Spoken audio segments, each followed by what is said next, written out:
Greetings to everyone. Today we begin a new series entitled Sri Aurobindo's Poetry. And we begin with Ahana, the dawn of God. And here is the opening to Ahana. Ahana, the dawn of God, descends on the world where amid the strife and trouble of mortality, the hunters of joy, the seekers after knowledge, the climbers in the quest of power are toiling up the slopes or waiting in the valleys.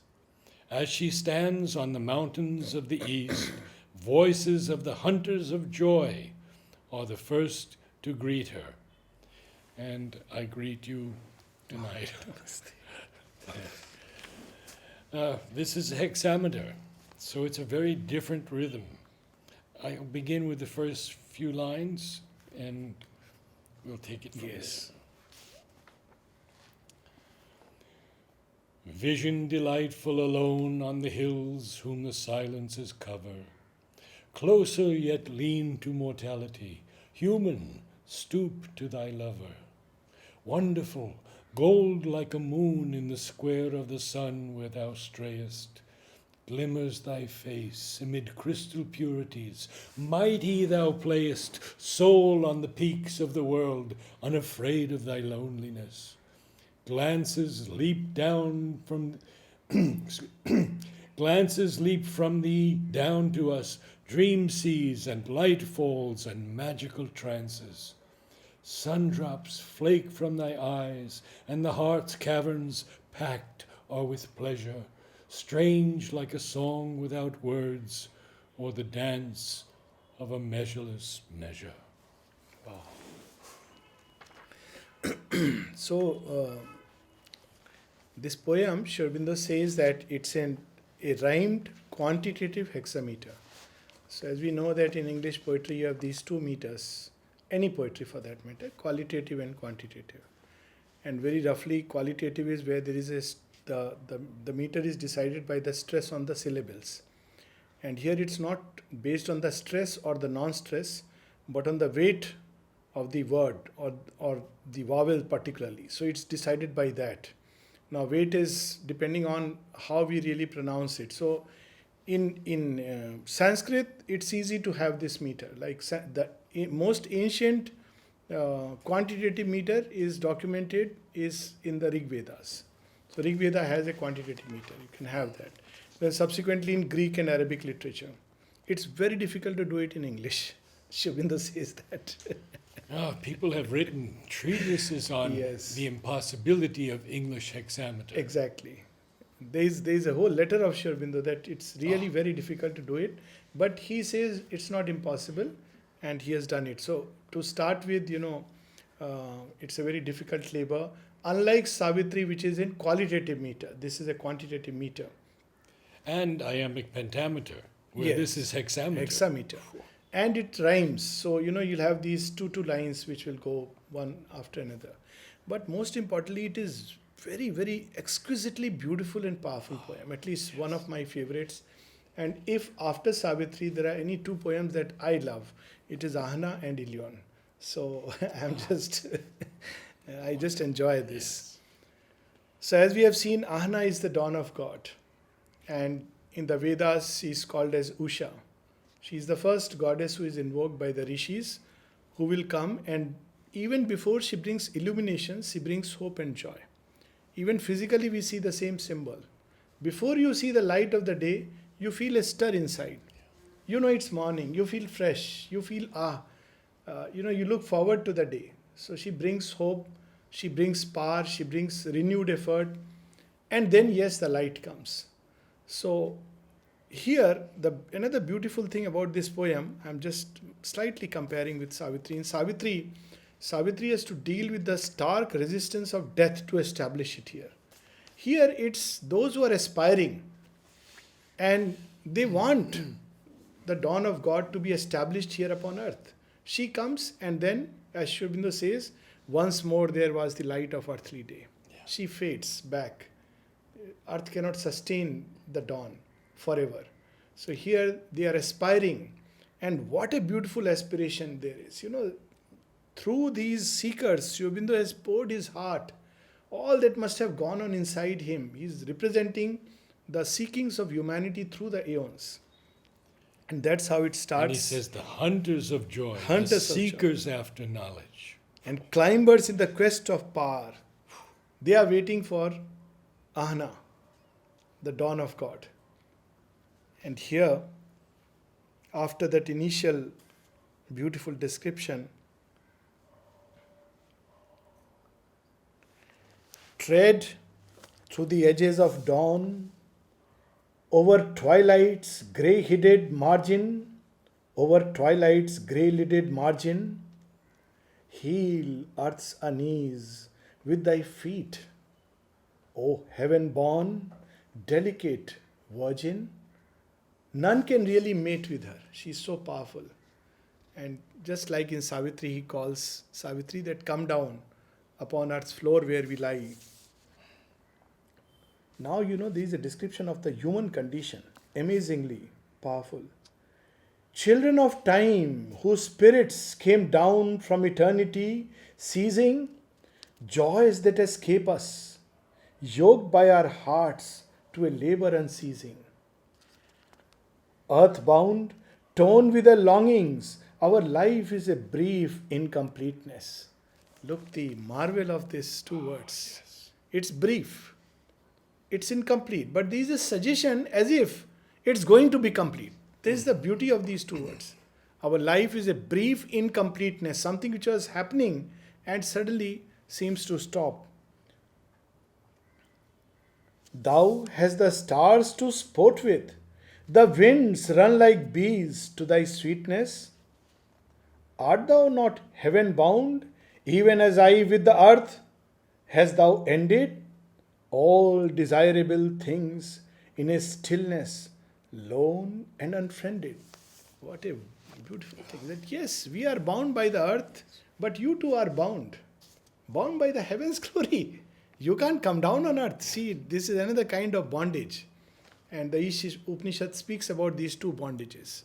One is this bondage to the lower hemisphere, another is bondage to the higher hemisphere. The gods, they are bound by it. They can't descend on earth because they are afraid of it. The Supreme Divine, of course, can, and man can rise to that glory. But that hast thou ended all desirable things in the stillness, lone and unfriended. There is so much to manifest. Are you fine with this loneliness? What a beautiful... Only is calm so sweet? Is our close tranquility only? Is that the end of all creation at the end, to merge in that calm? Cold are the rivers of peace, and their banks are leafless and lonely. Heavy is Godhead to bear with its mighty sun burden of luster. Saying to Ahana that how can you remain bearing this burden inside your heart, the burden of light? It must escape, it must come down. Art thou not weary of only the stars in their solemn muster? Sky hung the chill bare plateaus and peaks where the eagle rejoices in the inhuman height of his nesting, solitude's voices, making the heart of the silence lonelier, strong and untiring, deaf with the cry of the waterfall, lonely, the pine lives aspiring. And then he gives a very beautiful, powerful lines. Two are the ends of existence. Two are the dreams of the mother. So it reveals that there is one end where you are living with your loneliness, and here there is a multitudinous, rich, complex life. Heaven unchanging, earth with her time beats yearn to each other. They need to complete each other. Therefore, Ahana must come as a bridge. Earth souls needing the touch of the heavens, peace to recapture. Heaven needing earth's passion to quiver its peace into rapture. How beautiful these two lines are. Yes. Read again. Earth souls needing the touch of the heavens, peace to recapture, heaven needing earth's passion to quiver its peace into rapture.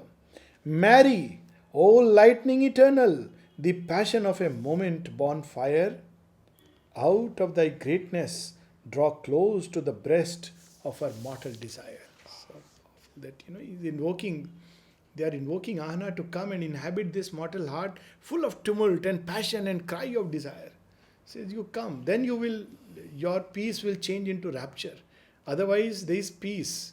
But how will you express, manifest Ananda except through creation? Aurobindo says that peace is the sign of the divine presence, and Ananda, the presence of the Divine Mother. She brings that because she brings creation and the manifoldedness of life.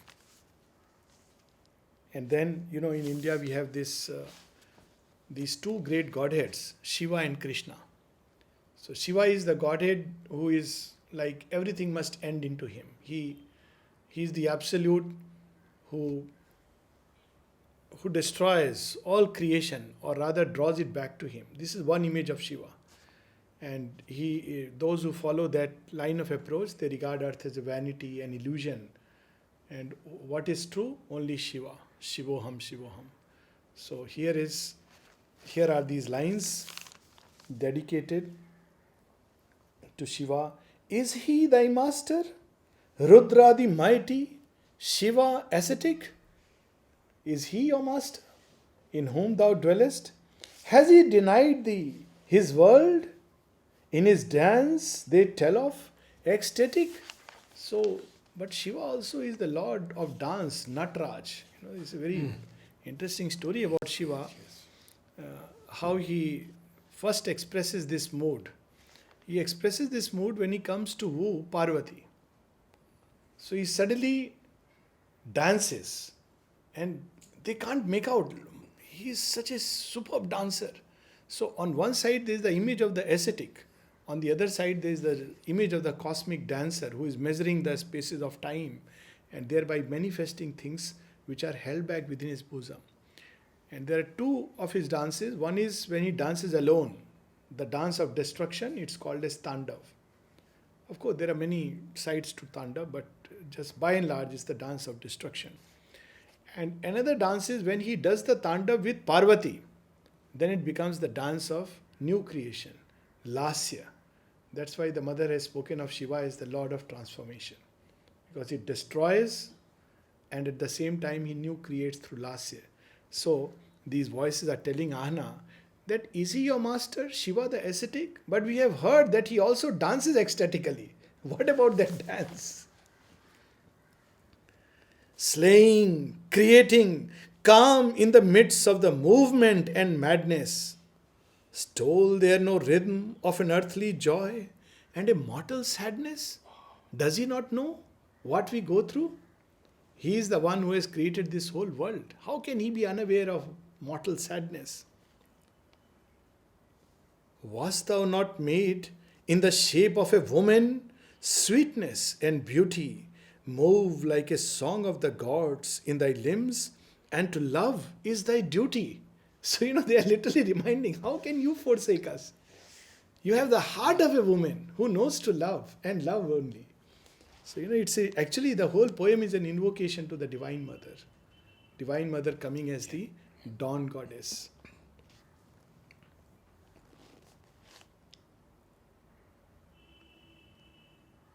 Graved in thy heart as on tablets of fate, joy's delicate blossom sleeps in thy lids of delight, all nature hides in thy bosom. Claiming her children unborn and the food of her love and her laughter, is he the first? Speaking of Shiva, is he the first? Was there none then before him? Shall none come after? He who denies and his blows beat down on our hearts like a hammers. He whose calm is the silent reply to our passion and clamors. Is there no other Godhead? Is he the supreme deity, the absolute? Now I shouldn't disclose this, but many of us are aware that this poem starts with Shiva and ends with Krishna. So This is I can't help it, So he has raised this question: are you the ultimate? Is there none else? Of course, Aurobindo has said Shiva and Krishna are a single God. So in us too, Shiva drinks the world's grief and pain.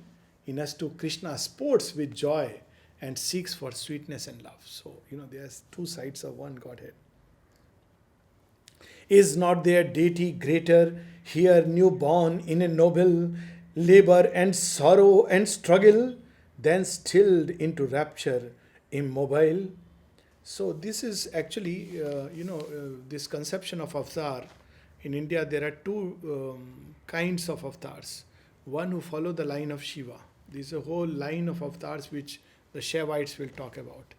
And they are the ones who basically come to remind us that, this creation is basically vanity and what is true is the absolute. So majority of ascetics who have come to, even now many masters, Yes. they follow the line of Shiva. But there are another kind of avatars who follow the line of Vishnu, and they come to carry the evolutionary march of mankind forward. What is called in the Gita as Lok Sangrahar. So everyone who strives to labor and struggle to make this earth a better place in whatever way carries in him something of the light of Krishna. And everyone who wants to withdraw from this labor and struggle, calling it vanity, is basically drawn by the mood of Shiva, or rather the ascetic mood of Shiva. And now these beautiful lines that we who regard or people hastily convict earth as a vanity of vanities, because Ahana may not know what is there on earth. So these seekers are reminding her, earth has beatitudes warmer than heavens that are bare and undying. Marvels of time on the crest of the moments to infinity flying. Earth has her godheads. I mean, heaven has its own godheads, but earth has its own godheads, and they are not found in the heavens. So this of course in Indian and Greek mythology, and now we'll have a number of Greek gods who inhabit the earth. So there is a godhead of the river, godhead of water, there are sea nymphs, there are gods of the mountains, there are gods of the woods, of the forest. So all these are typically found on earth because they are the spirit of all that is evolved on earth. So all the names of these godheads we will hear. Earth has her godheads. The tritons sway on the toss of the billows. Emerald locks of the Nereids stream on their foam-crested pillows. So the god of the sea and the godheads of the river. Dryads peer out from the branches. So she is the godhead of the trees. Naiads glance up from the waters, the water nymphs. High are her flame points of joy, and the gods are ensnared by her daughters. That such is the beauty of earth, that particularly in Greek mythology we see, and even in some Indian mythology, that the gods are attracted by the earthborn. So there in Greek mythology, of course, they are well known, though they have been presented in a very crude way. That Zeus falls in love with this girl and assumes the form of a beast. In Indian thought, the stories are a little less crude, but to an unchastened mind, they appear as crude. That in one of the story, Indra is attracted to a earthborn woman called Ahilya, and so much so that he assumes the form of her husband to come and spend some time with her. Now, what is it that draws the gods to the earth? And Mother has said it's the psychic principle, because that contains within itself the possibility of love that no other being on any other world can experience. And they must take birth. Yes, they must take birth to this. experience it. The gods and the titans both are drawn. The Rakshasa is drawn because he feels that sweetness in the very flesh and body of human beings. And the gods are drawn because they feel in the soul a greatness and glory which they cannot experience. So there was a story shown on, these gods are drawn to earth. There was a film in the playground based on a story where Anusuya, she is a sati, and she has risen to great heights, that even she surpasses the gods. And the gods can't accept this. How can a human being greater than the gods? So all the three gods, Shiva, Vishnu and Brahma, they come to test her. And they test her by saying that, can you feed us something? She says, yes, sure. Oh, yes. Yes, but feed us Yeah. completely in a state of nudity and make us sit in your lap and feed us. Now, she has to be extremely inwardly lifted to great heights where all measures have fallen and yet there is purity to do this. So Anusuya, that's all is your condition. Come. You're my babies. Be as babes on my knees. And they sit and they become babes. Of course, the consciousness of a child. Like a mother, she feeds them, puts them to sleep. Simple. So the story has a very funny ending that suddenly the three goddesses realize that where have our husbands gone? They haven't come back, it's long. So they come rushing and say, did you notice these three fellows who came? Oh, those fellows, were they your husbands? I put them to sleep after giving them some milk and they are lying in the room. Find out who is yours and take him along. So when mother saw this story, she saw the film, she laughed a lot. She was very amused. Then she made a comment about this story. She says, this is so true that only human beings can love this way. Yeah. So, this lady, Anusuya's love, human love, she loved her husband Atri in such a powerful way that nothing could come in the way. I mean, even an action which otherwise would be, impossible. So, she says only human beings can love this way because they have the psychic being inside them. And even gods don't have it, so gods are also drawn. Sri Aurobindo talks about Stephen Phillips Yes. in his great poem Marpessa, in which Apollo Yes. sees Marpessa on earth and Yes. wants to marry her. Yes. And it's a great poem. You should all read it. Sri Aurobindo gives high praise to Phillips on this poem, because there's a choice for this woman of a man on earth or the god. Who does she choose? I won't tell you more. This is interesting. So we must read. You have the story of Cassandra, Yes. and she loses her head because Apollo, is drawn to her. And she suddenly gets the sight. She can see the future, but Apollo curses her because he had a different intent in the heart that you will foresee the future always, but nobody will believe it when you speak about it. So Cassandra is, of course, Priam's daughter. She keeps telling them, I see Troy burning and being razed to the ground. And they all say, you are mad. And eventually that's what happens.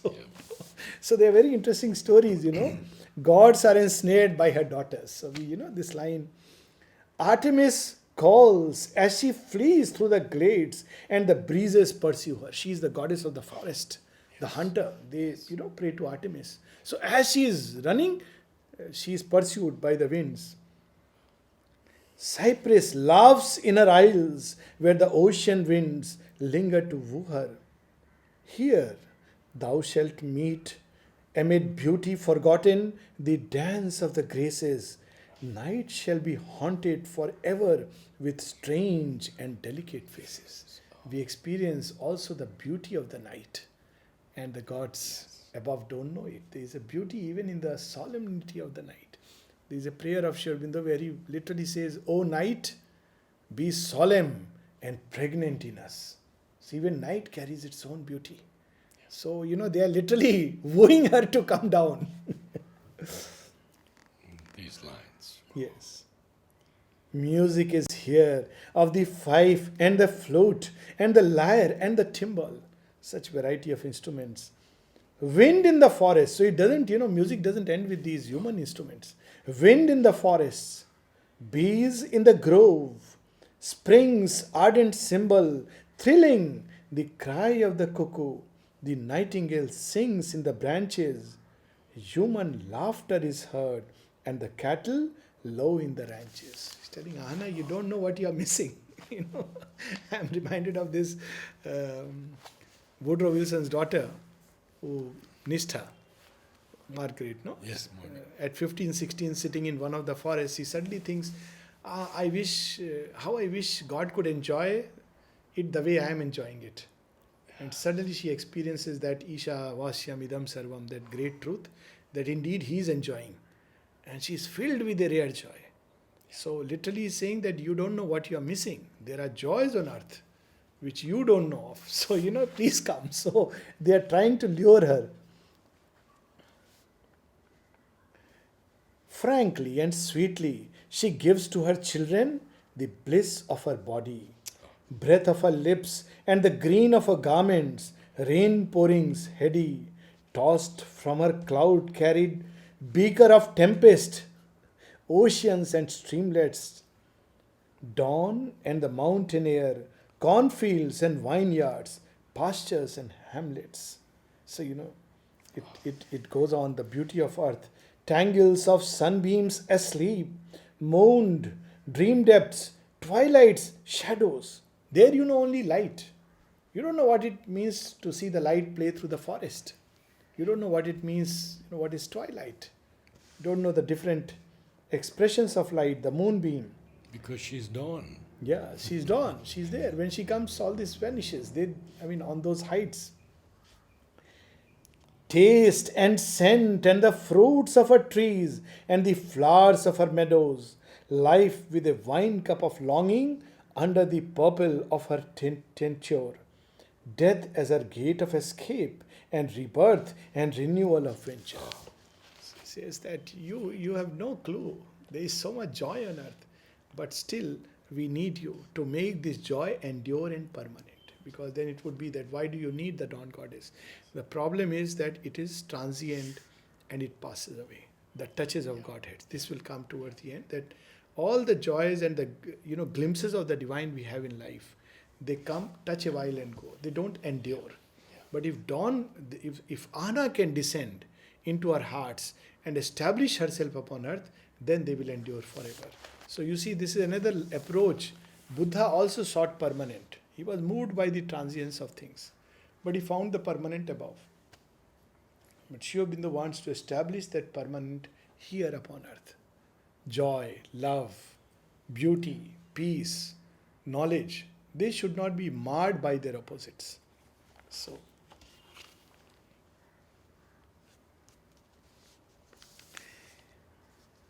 still must they matter that all here is vision. Still must they mutter that all here is vision and passing appearance. This is straight to the Mayavadins. Yes. That you guys don't know what life is. And you simply say that it is Maya, it is, illusion. Still must they mutter that all here is vision and passing appearance, magic of Maya with falsehood and pain for its only inheritance, for its only inherence. Here it reads inherence. Yes. It reads inherence? Yes, inherence. Interesting. One is there only, apart in its greatness, the end and beginning. He who has sent through his soul's wide spaces the universe spinning. One eternal, time an illusion, life a brief error. One eternal, master of heaven and of hell and its terror. This is one kind of philosophy that we hear upon earth. Spirit of silence and purity, wrapped and aloof from creation, dreaming through aeons unreal, his splendid and empty formation. Now you see a very subtle spiritual humor that there is one from whom all has emerged and he is simply dreaming. Dreaming what? Something which is unreal. Do you mean to say this is how Brahman experiences this world? Spirit all wise, in omnipotence, shaping a world but to break it. An omnipotent spirit creating a world which is so weak and fragile that it must crush it and break it.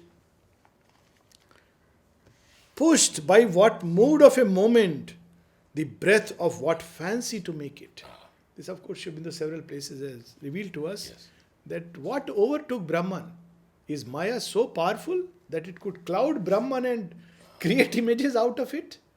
Or if you say that there is not one but two, Brahman and Maya, then it's no more Advaita. It's dual.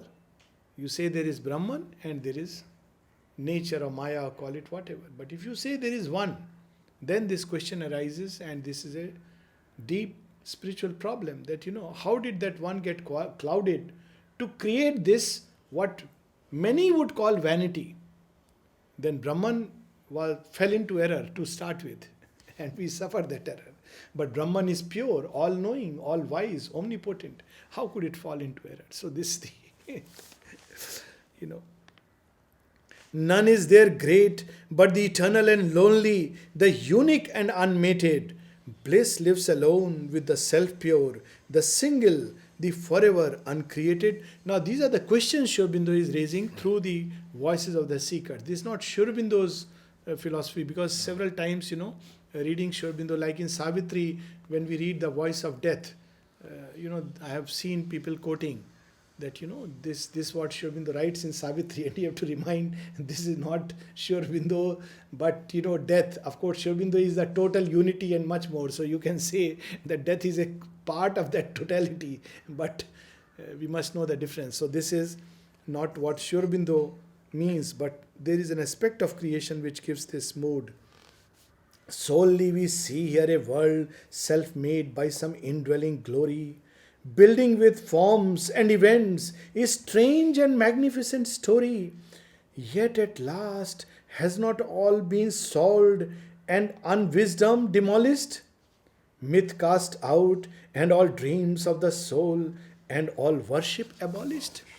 And now he says that it's not only the spiritual thought that declares it a vanity, even rational thought, scientific thought. So he's taking all these propositions step by step, and then he will, of course, give the grand solution. And this, of course, is another dig at reason. All now is changed. The reverse of the coin has been shown to us. Reason, waking, detecting the hoax of the spirit, at last has arisen. So all these dreams of beauty and grandeur and spirit, this is the other side of Maya. From that peak, the ascetic's refusal, that or denial, this is a Maya, this is a vanity. From this end, there is nothing but nothingness, out of which forms have emerged, and all else that we experience are dreams and fantasy of a gland or a mind that has gone empty of its contents. Yes. That too will come. Very powerfully put. And there is a lot of humor in it. If we read through it, a lot of humor. And this, Captured the truth and built round her its bars, that she may not skedaddle. Truth has this tendency to change appearances. So now finally reason has captured truth, put bars that no, this is fixed. There is a very interesting, actual, real humor about it. In 1900, there was a meeting of the Science Congress. So there they declared, I think, was it Lord Kelvin? Most likely. He declared, we know now everything that, that is there.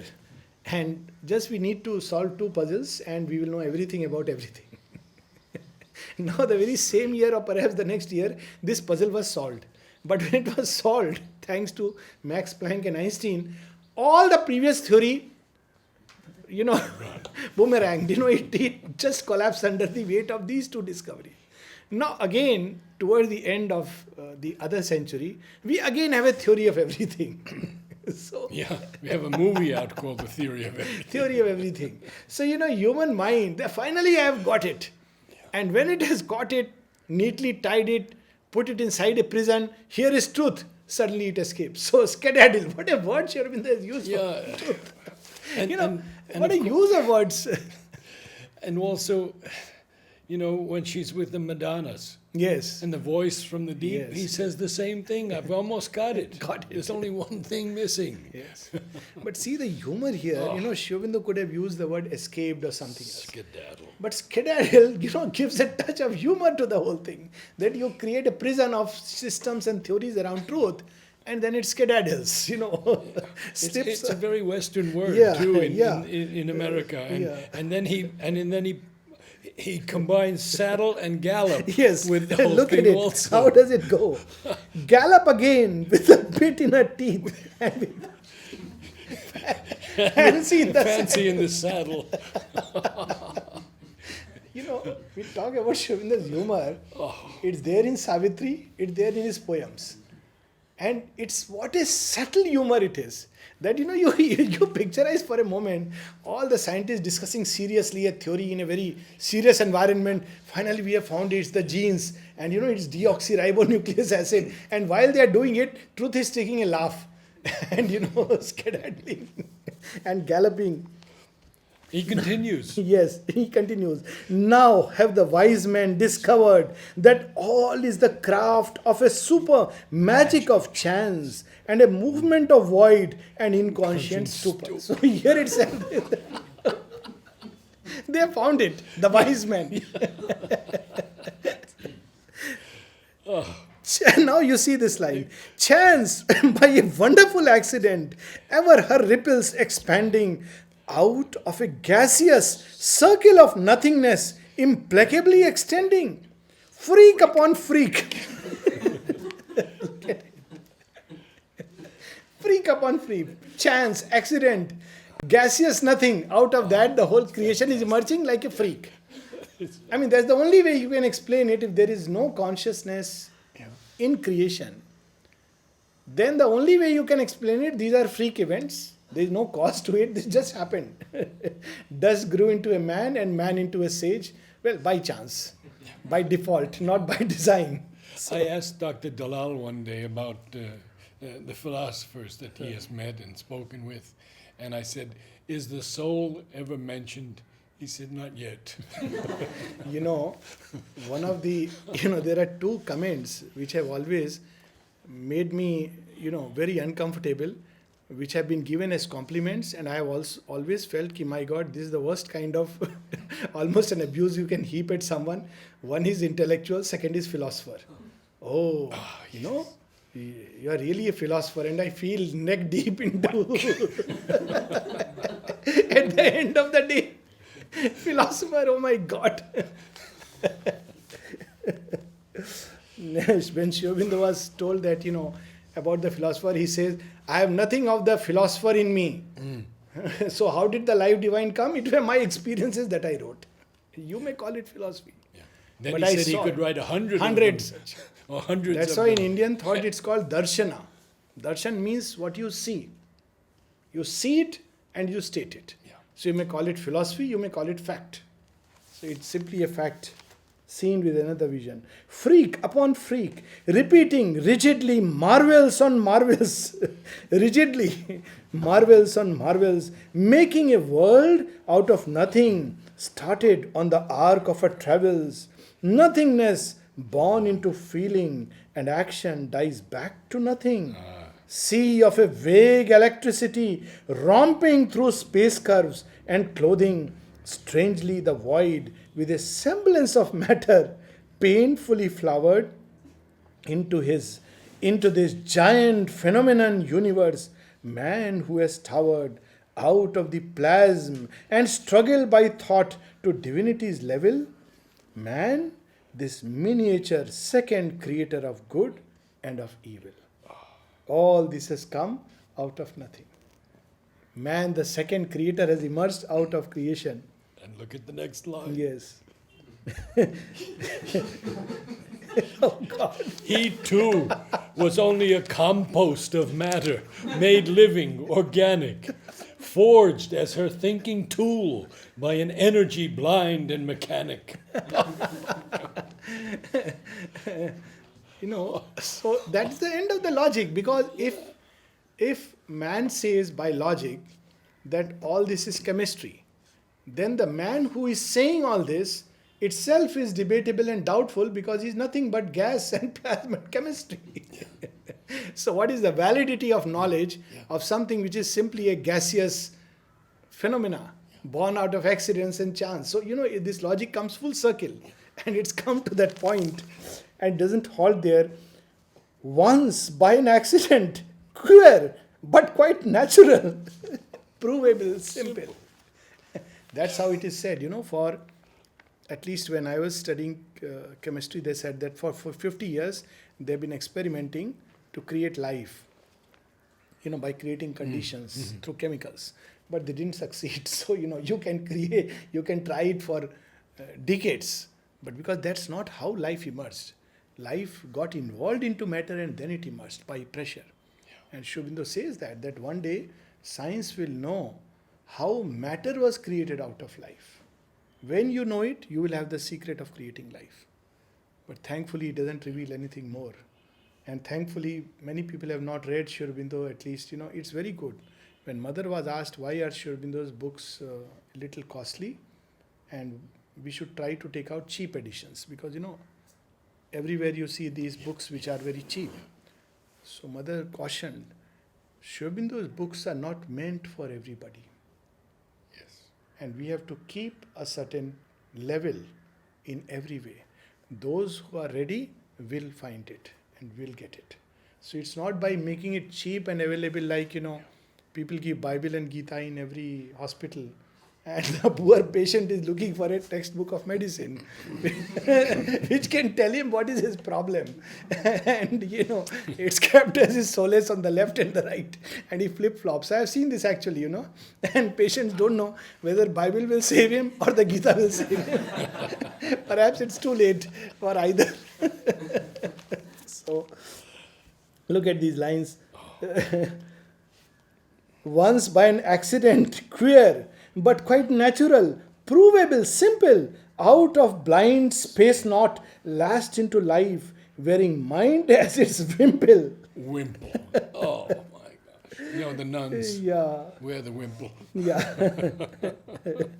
Dupe of a figment of consciousness, doped with behavior and feature, matter deluded, claimed to be spirit and sentient creature.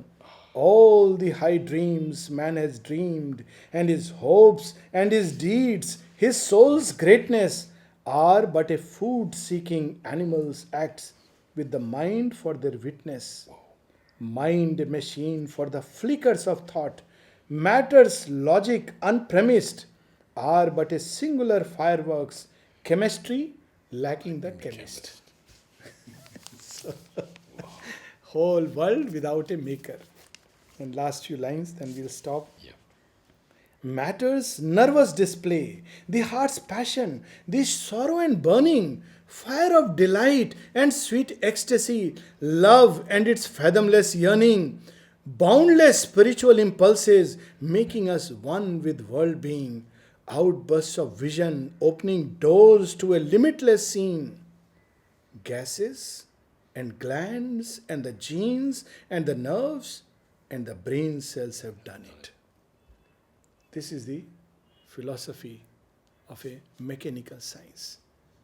And in now people have begun to speak about it, and the word used is an evolutionary gap, where you try to explain the thing that has emerged on the basis of what was, and is a big gap, like consciousness emerging out of unconscious things. Yes. Genes are unconscious, but the brain is conscious. So how can gene create that? So it's a big puzzle, and now because of that, consciousness is entering the mainstream through gaps in our knowledge and our understanding. Just a few lines below we'll read, then we'll stop. All the magnificent planning, all the inquiry and blunder and wonder, only a trick of the atom, its marvelous, magical blunder. Who can believe it? Something or someone, a force or a spirit, conscious, creative, wonderful, shaped out a world to inherit. So we'll stop here and continue. Just, it's so amazing, these rhymed couplets here. Yes. I mean, he uses such words in so beautiful a way. It And flows humor, like a it river, flows, lilting. It's a rhyme actually. Yes, it's a rhyme. Yeah. It flows like a lilting river. That's the impression I have every time I read Ahana and Ilion. Ilion is also in hexameter. Yeah. It just flows like this. The image comes of a gentle river pacing down, the waves undulating. And you just ride on the waves and go through it. Okay, so we'll meet again.